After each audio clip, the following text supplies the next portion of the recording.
दोस्तों welcome to Majid गिरा YouTube channel. दोस्तों इस वीडियो के अंदर मैं आपको चार्जिंग पोर्ट लगाने का तरीकाकार बताऊंगा। तो वैसे तो आप जो है बड़े अरसे से बड़े सालों से चार्जिंग पोर्ट लगा ही रहे होंगे और अपना काम कर रहे होंगे, और आपने भी देखा होगा कि बहुत सारे लोग मुख्तलिफ टेक्निक्स से जो चार्जिंग बेस लगाते हैं। कुछ इस तरह की हम लगाते हैं कि वो जल्दी जल्दी से टूट कर हमारे पास आ जाती हैं, कुछ ऐसी हैं कि वो सालों के साल चलती हैं। तो इस वीडियो के अंदर मैं आपको जो तरीकाकार बताऊँगा चार्जिंग पोर्ट तब्दील करने का, वो है असल जेन्युइन और रिकमेंडेड तरीका, जिससे लगाई हुई बेस जो है वो मेरी गारंटी है कि वो टूटेगी नहीं। ठीक है, अगर कोई इतना जोर लगा देता है कि पूरा पीसीबी ही साथ टूट जाए तो टूट जाए, वरना जो बेस है वो इतनी मजबूत होगी कि वो नहीं टूटेगी। तो इसमें बेस जब हम लगाते हैं तो बहुत सारी चीज़ों का हमें जो है पता ही नहीं होता। कुछ कोई टेक्निक यूज़ करता है, कोई टेक्निक यूज़ करता है, जैसे जिसको जो समझ आती है। लेकिन असल ओरिजिनल जेन्युइन जो तरीकाकार है जिसके ज़रिए आप गारंटी से लगा सकते हैं, वो आपको मैं इस वीडियो के अंदर बता दूंगा। मैं भी सारी ज़िंदगी बहुत सारे तरीक़ों से लगाता रहा हूँ, बट अब जो मैंने सबसे बेस्ट तरीका है वो इंशाल्लाह इस वीडियो के अंदर मैं आपको बताऊंगा। दूसरी बात यह है कि इस वीडियो के अंदर जो मैं आपको चार्जिंग पोर्ट तब्दील करने का तरीका बताऊंगा ना, ये अगर आपको आ गया, इस तरीके से आपने बेस लगा ली, तो समझ लें कि आपने ये जो सोल्डरिंग का स्किल है ना 50% आप सीख गए। 50% आप सीख गए। ये जो टेक्निक मैं बताऊंगा ये आप जब ऐसे नहीं कि पहली दफ़े ट्राई करेंगे तो ये आप 100% लगा लेंगे। 5-10 दफ़ा आप ट्राई करेंगे, उसके बाद सक्सेसफुली आपका स्किल जो है वो निखर जाएगा, और उसके बाद आप सारी ज़िंदगी जो है इसी तरीके से बेसें चेंज कीजिए और कस्टमर के वापस आने को भूल जाइए। तो जैसा कि अगर आप देखें तो ये मेरे पास एक कीपैड मोबाइल फ़ोन है, तो इसकी चार्जिंग पोर्ट ये है, ये हमने तब्दील करनी है। सबसे पहले जब दोस्तों आपके पास कोई भी मोबाइल फ़ोन आए तो आपने ये देखना होता है इसके यार इर्द गिर्द जो हीट है वो क्या असर डालेगी। इसके ऊपर हमने हीट डालनी है, तो सबसे पहले तो ये माइक इसका सत्यानाश होना ही होना, तो इसके लिए इसको घुमाकर यूँ नीचे को आपने कर देना ताकि ये पीसीबी के जो है नीचे रहे। उसके बाद ये जो पत्ता है कीपैड द्वारा, अक्सर लोग जो है वो, बल्कि मैं भी कभी कभी भूल जाता हूँ, कभी कभी बोलता हूँ, ज़्यादा नहीं अब बोलता, पहले मैं बहुत बोलता था। तो इसको जो है आपने यहाँ से उखाड़ कर आपने इसको पीछे को कर देना। उसकी वजह दोस्तों ये है कि जब आप चार्जिंग पोर्ट को उतारने के लिए यहाँ से हीट डालते हैं ना, यहाँ से इस बेस के ऊपर, तो ये जो है ये पत्ता प्लास्टिक का तो होता है, ये पिघल जाता है, पिघल कर सुकड़ जाता है, यूं किरचू बन जाता है, किरचू मिर्चू। जब किरचू मिर्चू बन जाता है तो फिर ये कीज जो है ये यहाँ तक पहुँच जाती हैं, तो फिर हमें जो है वो एक और प्रॉब्लम का सामना करना पड़ता है, जिसको फिर हमें मैनुअली इन कीज को उतार कर टेप से यहाँ पर लगाना पड़ता है। तो इस चीज़ से जान छड़िए, इसकी पेड़ के पत्ते को नीचे को लाइए और अपनी जान खून में कीजिए। और ये अब ये देखिए एलसीडी भी यूं जा रही है। अब जब मैं इसको हैंडल करूँगा तो हैंडलिंग के दौरान ये फ्लैक्स इसकी जो फट सकती है, तो इसलिए मैं इसको यूं करके एक जो है टेप रबड़ बैंड यहाँ पर भी चढ़ा देता हूँ। ये लीजिए, अब ये हो चुका है सेव। उसके बाद दोस्तों आपने हमेशा कोई भी हो उसको आपने मोबाइल फ़ोन पीसीबी होल्डर के अंदर लगाना होता है। ये लीजिए मोबाइल फ़ोन पीसीबी होल्डर, इसके अंदर आपने लगा कर काम करना होता है, वैसे आपसे कभी भी काम नहीं होगा सक्सेसफुली। और इसको यूँ अपने सामने रखना, बेस को अपने सामने। उसके बाद दोस्तों इसके ऊपर हमने अप्लाई करना होता है फ्लक्स। फ्लक्स अप्लाई करके फिर हीट देकर फिर हमने इसको उतारना। फ्लक्स के बगैर जो अच्छा काम कभी भी नहीं होता, डायरेक्ट हीट देकर नहीं, फ्लक्स पहले लगाकर। तो ये मेरे पास एक सस्ता सा फ्लक्स है एमटेक का। तो मैं करता क्या हूँ, इसको थोड़ा सा इस तरफ, थोड़ा सा इस तरफ और थोड़ा सा इस तरफ, बस ज़रा सा लगाना है, कोई बहुत ज़्यादा भर कर लगाने की आपको ज़रूरत नहीं होती। अच्छा जी, उसके बाद आपने अपने hot air gun SMD rework station लेना है और इसका टेम्परेचर आपने रखना है 370 डिग्री सेंटीग्रेड। हवा कितनी रखनी है जी? हवा आप जो है कोई अपनी मशीन का 30% खोल लें, अगर वो 100 है तो फिर 30-40 खोल लें, अगर 200 है तो फिर 60-70 खोल लें। तो हवा उतनी ज़्यादा मायने नहीं रखती, असल चीज़ टेम्परेचर है, जो कि यहाँ पर मैंने 370 डिग्री सेंटीग्रेड रखा हुआ है। और इसके ऊपर मैं जो है आहिस्ता आहिस्ता फेरता जाऊंगा। ये लीजिए, ठहरना नहीं होता, क्योंकि ठहरने से जो है वो जिस तरफ आप ठहरे, इस तरफ आप ठहरोगे तो हैंड फ्री पिघल जाएगी, इस तरफ आप ठहरोगे तो बैटरी कनेक्टर पिघल जाएगा। ट्विज़र आपके हाथ में होनी चाहिए। आपने हर 5 सेकंड बाद इसको पकड़ कर देखना है कि क्या ये ऊपर को आती है, नहीं। खींचना नहीं होता, अगर खींचेंगे ना तो नीचे से बोर्ड के प्रिंट जब हीट होते हैं उसके वक्त ये बड़े नरम होते हैं ना, उस वक्त तो ये रेडी होते हैं टूटने के लिए। तो इसलिए आपने जनाब उसको सिर्फ चेक करना होता है। इतना है कि यूँ समझ लो कि आपको छोटी सी कीड़ी मीड़ी है, उसको आप पकड़ रहे हैं, जितना आप कीड़ी जितना बर्दाश्त कर सकती है ना उतना ये बर्दाश्त करेगा। अच्छा जी, उसके बाद ये डी सोल्डरिंग वायर है, इसमें से आपने 1 इंच का एक पीस काट लेना। कुछ लोग जो है डी सोल्डरिंग वायर को यहाँ पर जो है डायरेक्ट यूज़ करते हैं, उससे ये क्या होता है कि जब इसके ये हीट हो जाती है ना वायर एक दफ़ा, उसके बाद ये बेकार होती है। तो जब हम यहाँ पर रख के यूज़ करते हैं तो ज़्यादा से ज़्यादा वायर हीट हो जाती है, जिसकी वजह से अपनी इफेक्टिवनेस कम कर देती है। तो इसलिए मैं हमेशा से इसको में से एक पीस काट कर यूज़ करता हूँ ताकि बाकी मेरी जो है वो ज़बरदस्त रहे। अब ये मेरे पास एक जो है लॉक वाली कैंची, ये इसको यहाँ से लॉक कर लेते हैं। कैंची कह लें या पकड़ने वाली चीज़ कह लें, ये भी आप यूज़ कर सकते हो। इस तरह की ट्वीज़र भी यूज़ कर सकते हो, दोनों ही आप यूज़ कर सकते हो। अब उसके बाद यहाँ पर अगर आप चाहें, अगर बिल्कुल आप बिगनर हैं, आपको आइडिया ही नहीं है, तो आप चाहे इसके ऊपर थोड़ा सा फ्लक्स लगा लें। अगर आप थोड़ा सा एक्सपर्ट हैं तो फिर आपको लगाने की ज़रूरत नहीं। उसके बाद आपने अपना जो है वो लेना है सोल्डरिंग आयरन। सोल्डरिंग आयरन की बिट नीट, क्लीन, चमकदार, साफ़ सुथरी होनी चाहिए। ये देखिए जी, ये उसके बाद आप यहाँ पर रखिए और यूँ दबा दीजिए। अब फिर देखिएगा, मैं यहाँ पर रखता हूँ पहले डिसोल्डरिंग वायर को, उसके ऊपर रखता हूँ अपना सोल्डरिंग आयरन और इसको यूँ घुमाकर इसके साथ ही जोड़ लेता हूँ। आप देखिएगा जी,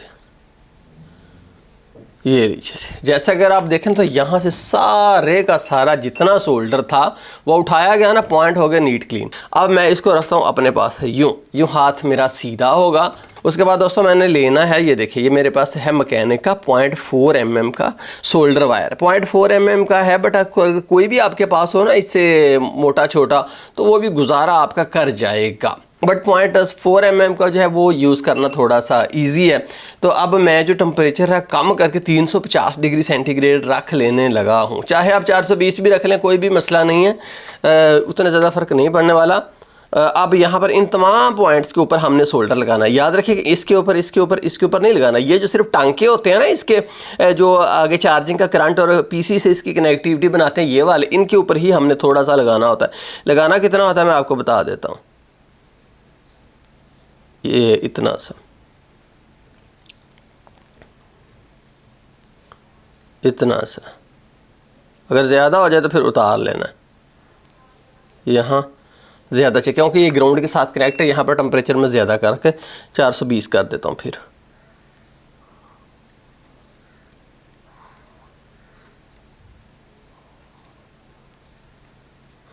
ये लीजिए, यहाँ पर दोस्तों अगर आप देखें ना तो मैंने इन चारों पॉइंट्स के ऊपर सोल्डर लगा दिया और किसी एक पॉइंट के ऊपर और बाकी पॉइंट्स के ऊपर नहीं लगाया। उसके बाद अगर आप देखें तो ये मेरे पास जो है एक डब्बी है, इसके अंदर मैंने रुई रखी हुई है। यहाँ से एक मैं छोटा सा रुई का इतना सा गोला लेता हूँ, इसको अपने ट्वीज़र के ऊपर लपेट लेता हूँ। लपेटने के बाद मैं इसको घुमा लेता हूँ। घुमाने के बाद मैं इसके ऊपर MBC ले लें, थिनर ले लें, MEK ले लें, कोई भी केमिकल जो सफाई करता है वो आप लेकर आप इन पॉइंट्स के ऊपर अच्छे से आपने फेर देना है।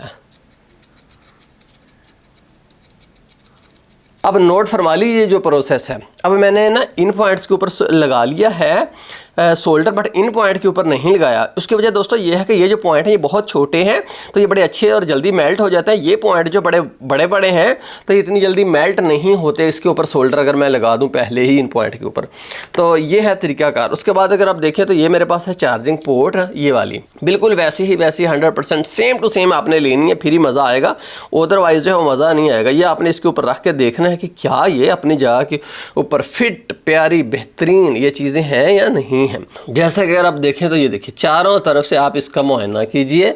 ये है अपनी बिल्कुल बेस्ट कंडीशन के अंदर। अच्छा जी, उसके बाद दोस्तों अब हमने करना क्या है कि हमने इसको उठाकर बेस को रख लेना है और हमने ना अब जो हमारा नेक्स्ट टारगेट है वो ये है कि हमने 1, 2, 3, 4, 5 और 6 इन 6 पॉइंट्स के ऊपर सोल्डर पेस्ट लगाना है। सोल्डर पेस्ट लगाना है। तो ये जो पॉइंट है अक्सर लोग सोचते होंगे ना जो बिल्कुल बिगिनर है कि यार ये नीचे से कंपनियां कैसे लगा लेती हैं। तो कंपनियां नीचे से पेस्ट से लगाती हैं। तो ये देखिए, ये है दोस्तों मेरे पास सोल्डर पेस्ट। ये मैकेनिक का है, 183 डिग्री सेंटीग्रेड के ऊपर पिघलने वाला। इसका मॉडल मैं आपको बता देता हूँ, मॉडल ताकि आप उनको बता तो सकें कि यार ये मॉडल कौन सा था। हाँ, ये है XGSP80। इसको खोलकर यहाँ से मैं कुछ जो है वो ले लेता हूँ। थोड़ा सा ही लेना होता है। आप तजर्बा करोगे, पहले जी माँ के पेट से तो कोई भी नहीं सीख कर आता। थोड़ा सा आप यूज़ करोगे तो हर चीज़ का आइडिया आपको हो जाएगा। अच्छा जी, इस पॉइंट के ऊपर पहले शुरू होइए जी। इस पॉइंट के ऊपर, तमाम पॉइंट्स के ऊपर जो मुनासिब मिकदार में आपने लगा लेना है। अच्छा जी, कितना लगाना है, कितना ज़्यादा है, कितना कम हो जाएगा, ये आपको जो है ना, इसलिए तो मैंने कहा था ना 10 बेसे कम से कम लगाएं तो आपको आइडिया होगा। तो जब आप बेस लगाएंगे तो वो यहाँ से पिघल कर बाहर निकल जाएगा, तो आपको नेक्स्ट टाइम अंदाज़ा हो जाएगा कि यार मैंने ज़्यादा लगा लिया था। अगर वो नेक्स्ट टाइम जो है वो बेस इतनी अच्छी मजबूत नहीं लगती, साइडें जो अच्छी से वेल्ड नहीं होती, तब आपको आइडिया हो जाएगा कि यार मैंने कम लगाया था। तो यूँ आप जो है कम से कम 10 दफ़ा प्रैक्टिस करें। और मैंने जो एक दावा किया है इस वीडियो के अंदर कि इस तरह से अगर आपको बेस लगानी आ गई तो इंतहाई मजबूत होगी, वो टूटेगी भी नहीं। और समझ लें कि आपको 50% सोल्डरिंग का काम आ गया है, सोल्डरिंग का स्किल आपने 50% सीख लिया। उसकी वजह ये है कि ये जो टेक्निक है ये आपका एक एक्सपर्ट लेवल होना चाहिए, बच्चों का खेल नहीं है ये टेक्निक, देखने में इजी है। अच्छा जी, अब देखिए, अब मैंने दोस्तों किया ये क्या है कि इन पॉइंट्स के ऊपर मैंने जो है वो लगा दिया है सोल्डर वायर वाला, थोड़ा सा ऊपर को उभर गए हैं, ठीक है। अपनी जगह से अगर आप देखें ना तो ये देखिए ऊपर को उभर गए, जबकि यहाँ पर मैंने पेस्ट लगाया है। आप सवाल कीजिए मुझसे कि यहाँ पर पेस्ट लगा लेते यार, सबके ऊपर पेस्ट लगाकर आप काम कर लेते, या यहाँ पर भी आप जो है यूं ही वायर से लगा लेते। उसकी वजह दोस्तों ये होती है कि यहाँ पर अगर मैं वायर से लगाता ना तो ये पॉइंट बड़े मोटे हो जाने थे, और उसके बाद होना ये था कि ये अच्छे से वेल्ड नहीं होते, क्योंकि कोई पॉइंट जो है सोल्डरिंग का, याद रखिए सोल्डरिंग का एक उसूल बताने लगा हूँ, जब पॉइंट मोटा बड़ा हो जाता ना तब वो जल्दी नहीं पिघलता, उसके लिए फिर उसको ज़्यादा हीट चाहिए होती, इतनी हीट चाहिए होती है कि वो प्लास्टिक पिघल जाता है, बट उसको अभी कुछ असर नहीं होता। जबकि ये जो होता है ना पेस्ट होता है सोल्डर का, तो ये थोड़ी हीट से पिघल जाता है, क्योंकि इसके अंदर एक तो फ्लक्स मिला हुआ होता है, दूसरा इसके दाने बहुत छोटे होते हैं, इसलिए बहुत जल्दी पिघल जाता है। जबकि ये जो पॉइंट है ये तो ऑलरेडी पॉइंट ही बड़े छोटे थे, तो इन्होंने तो बड़ी जल्दी पिघल जाना था, इसलिए मुझे यहाँ पर कोई कमी महसूस नहीं हुई कि यहाँ पर मैं यूज़ करूँ। अगर यहाँ पर भी मैं पेस्ट यूज़ कर लेता, इस तरह की पेस्ट यहाँ यूज़ कर लेता, तो वो जब मैं इसके ऊपर हीट देनी थी तो यहाँ से वो बहनी थी, यूँ भाग जानी थी, कुछ इस तरह भाग जानी थी, यूँ इस तरह, ये पॉइंट रह जाने थे वेले। अच्छा जी, उसके बाद ये है मेरे पास UV559, ये UV559 क्या है, ये फ्लक्स पेस्ट है, फ्लक्स चिट्टे रंग का, मैकेनिक का, बहुत ही जो है सस्ता भी है, बेहतरीन भी है, बीजे वर्क करने के लिए ज़बरदस्त है। तो मैं आपको रिकमेंड करूँगा कि आप UV559 यूज़ करें, बड़ा ही अच्छा पेस्ट है, सस्ता भी है, अच्छा भी है। जब आपने कोई सोल्डरिंग का काम करना हो, बीजे काम करना हो इस तरह का। अब ये लीजिए, अब ये जो चीज़ है ना, ये पेज ये रेडी हो चुका है। अब बोर्ड को हमने कुछ नहीं करना, इसको रख दीजिए साइड पर, इसका काम ख़त्म हो गया। अब एक हमारा काम जो है वो रहता है, वो मैं आपको बता देता हूँ। वो दोस्तों ये है कि ये जो हमारी चार्जिंग पोर्ट है ना, ये हमारी जो चार्जिंग बेस है, ये अब हमने उस जगह के ऊपर लगानी है। अब एक तरीकाकार तो ये है कि हम ऐसे करें कि इस जगह के ऊपर इसको जनाबे वाली हम यूँ इसके ऊपर रख दें और हीट दे दें, और ये पिघल कर इसके साथ लग जाएगी। हाँ, लग भी जाएगी, 100% लग जाएगी। लेकिन फिर भी बाज़ का ऐसे होता है कुछ केस कि ये जो है वो अच्छे से मेल्ट तो हो जाती है, बट वेल्ड नहीं होती। तो ख़ास तौर पर यहाँ इसके अगर ऊपर वाले पॉइंट देखें तो यहाँ पर कॉपर होता है ना, तो यहाँ पर ऑलरेडी जो है वो सोल्डर पहुंचा नहीं होता, तो इसलिए ये पॉइंट जो है वेल्डिंग से ऊपर से रह जाते हैं, नीचे से ये जो बाइंडिंग हो जाती है। लेकिन मैं आपको इस तरह से बताऊंगा कि आप जब देखोगे तो आप कहोगे बस जी इसको ना छेड़ो, ये 100% कामयाब है। अब उसका तरीकाकार दोस्तों ये है कि ये जो हमारे पॉइंट हैं इनके ऊपर भी हमने थोड़ा थोड़ा सा सोल्डर लगाना है। टास्क मैंने आपको बता दिया कि इन पॉइंट के ऊपर थोड़ा थोड़ा सा सोल्डर लगाना है। अब आपकी मर्ज़ी है कि चाहे आप इस तरह की जो है वो ले लें, इसमें से ले लें, चाहे आप जनाबे मोहतरम इस तरह की जो वायर है उसमें से यूज़ कर लें, या सुपर इजी जो है मुझे ज़्यादा महसूस होता है, क्योंकि मेरे पास तो एडवांस लेवल की चीज़ें जो है मौजूद होती हैं। मैं ख़रीदता रहता हूँ, टेस्टिंग करता रहता हूँ नई से नई चीज़ों की, ताकि मुझे पता चल सके कि कौन सी चीज़ जो है उसका क्या काम है। तो ये मेरे पास है मैकेनिक की जंपर स्पेसिफिक पेस्ट ISMS, ठीक है। तो ये पेस्ट होती है, बट ये जो है सिर्फ जंपर वगैरह लगाने के लिए स्पेसिफिक उन्होंने की हुई है, तो ये ज़बरदस्त है। मैं इसको जो है यहाँ पर लगा लेता हूँ ताकि काम भी जल्दी से हो जाए और आपको समझ भी आ जाए। ये देखिए, ये लीजिए, थोड़ी सी मैंने लगा ली। उसके बाद आउट टेम्परेचर जो है वो ज़्यादा रखने की ज़रूरत नहीं है, 350 काफ़ी है, 350 काफ़ी है। बट बिट तो हर दफ़ा नीट एंड क्लीन ही होनी चाहिए। अब देखिए यहाँ पर इसके ऊपर फेरिए, अगले के ऊपर फेरिए, अगले के ऊपर फेरिए, अगले के ऊपर फेरिए, पिछली साइड कीजिए। इतना नहीं लगाना कि ये जो है नज़र आए या इसके ऊपर भागता फिरे, ऐसा नहीं। बस हमने एक दफ़ा इनको सिर्फ शोल्डर पकड़ाना होता है इन पॉइंट्स को सिर्फ, ताकि अच्छे से बाद में जो है वो वेल्डिंग हो सके, उसके बोर्ड के ऊपर बेहतरीन वेल्डिंग हो सके, उसके अंदर किसी तरह का कंप्रोमाइज़ ना हो। क्योंकि जब दोनों पॉइंट्स के ऊपर शोल्डर होगा ना तो दोनों को बड़ी अच्छी एक दूसरे को पकड़ेंगे। उसके बाद अगर आप देखें तो मेरे पास क्लीनिंग वाला ब्रश है, इसके ऊपर मैंने थोड़ी सी MBC डालनी है और जनाबे वाले यहाँ से इन पॉइंट को अच्छे से साफ़ कर देना। ये ब्रश भी जो है ये भी मैंने ख़रीदा है, पीसीबी क्लीनर ब्रश। यहाँ से मैंने ख़राब इसको बिल्कुल भी नहीं पॉइंट्स को होने देनी। पीछे से देखिए, ये देखिए सारे सफ़ेदी माइल हो गए ना। अब जो नए लोग होंगे उनके जो मिस्टेक्स होंगी वो मैं आपको बता देता हूँ। जो नए लोग होंगे वो मिस्टेक ये करेंगे, यहाँ पर जब वो लगाएंगे ना अपना सोल्डरिंग कर रहे हैं तो वो यहाँ प्लास्टिक को भी साथ टच कर देंगे, जिससे प्लास्टिक भी यहाँ वाला पिघल जाएगा। उसका हाल ये है कि आप बाद में कटर से यूँ ही उस पॉइंट्स को साफ़ कर सकते हैं, यूँ। ठीक है, 2-3 बेसें ख़राब करोगे, सस्ती सी बेस होती है तो आपको आइडिया हो जाएगा। कोई घबराना नहीं, जब आप प्रैक्टिस कर रहे हो ना तो फिर आपसे चीज़ें ज़ाय होती है तो उसको होने दे, क्योंकि हर चीज़ ज़ाय जो होती है वो आपको कुछ सिखा कर जाती है। ये लीजिए जी बेस मैंने इसके ऊपर अब रख दी, अब कुछ नहीं करना, हमारा काम ख़त्म हो गया। अच्छा जी, सिर्फ अब एक काम रह गया है, वो ये है कि दूर इसको छेड़ना मेड़ना तो कोई नहीं, इसको बस हीट देनी है। ये लीजिए 370 डिग्री सेंटीग्रेड पर इसको मैं हीट करता जाऊँगा और इसको मैं देखता जाऊंगा कि क्या बनता है।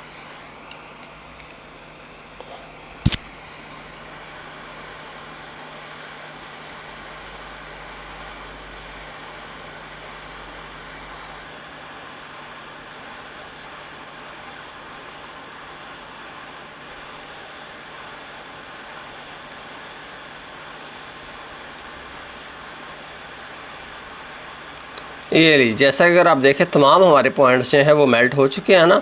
मेल्ट होने के बाद आप एक दफ़ा बेस को हिला कर आगे पीछे करके भी देख सकते हो। अब इसको जो है वो ठंडा होकर कूल होने दीजिए। ठंडा हो गया, अब उसके बाद हम इसको ब्रश से साफ़ कर लेते हैं। दोस्तों जैसा अगर आप देखें तो हमारे जो पॉइंट हैं वो कामयाबी से सक्सेसफुली सारे के सारे जो हैं वो वेल्ड हो चुके हैं, और अगर आप देखें तो बड़ी मजबूत वेल्डिंग हुई। अब कुछ भी नहीं मैंने किया, मैनुअली मैंने जो सोल्डरिंग आयरन से टच भी नहीं इसको किया, लगना था लग गया। तो इसी तरीके से आप जो है तमाम जो है बेसें लगाइए। और याद रखिएगा दोस्तों, जब आप इस तरीके से बेस लगाएंगे ना, टाइप सी की बेस आपने जब लगानी हो, या इसके अलावा जो ऐसी बेसें कुछ होती हैं जिसके पॉइंट बिल्कुल नीचे होते हैं, प्लास्टिक के नीचे हमें नज़र नहीं आते, तो वो ये तरीकाकार होता है। ये तरीकाकार है, ये यूनिवर्सल है, तमाम बेसों के ऊपर अप्लाई होता है। आपने बैटरी कनेक्टर लगाना हो, आपने चार्जिंग सॉकेट लगानी हो, आपने यार कुछ भी हाइब्रिड सिम ट्रे लगाना हो, इवन के ICBC टेक्निक से लगते हैं। ये एक बड़ी ही ज़बरदस्त टेक्निक है, मैंने निचोड़ निकाला हुआ है कि यार ये जो टेक्निक जिसको आ जाए ना वो समझ लें कि 50% हर काम जो सोल्डरिंग का वो कर सकता है। बहुत शुक्रिया देखने का, पसंद है ये तो लाइक कर दीजिएगा। अल्लाह हाफिज़।